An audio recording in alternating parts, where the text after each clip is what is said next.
Run. এই শোনো না আরে শোনো। কি হলো? আমার না খুব টক খেতে ইচ্ছা করছে, বানিয়ে দাও না কিছু। আরে কি বানিয়ে দেবো? আমি জানি না।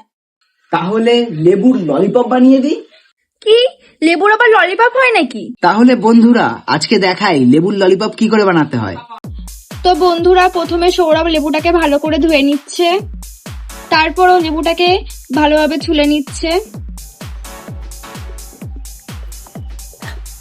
তো বন্ধুরা, ও লেবুটাকে ভালো করে কাটিং করে নিচ্ছে যাতে মশলাটা ভালো করে ঢোকে এর ভেতরে।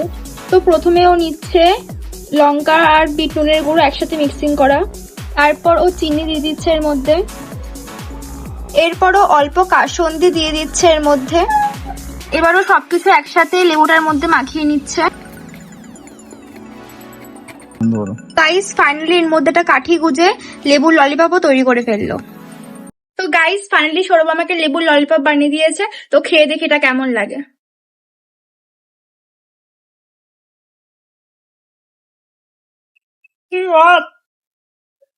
তো গাইস, এই লেবুটা খেয়ে তো আমার মাথায় পুরো শর্ট সার্কিট হয়ে গেছে। কি টক! তো বন্ধুরা, এরকম ভিডিও আরো দেখার জন্য লাইক, কমেন্ট আর সাবস্ক্রাইব করতে কিন্তু ভুলবে না।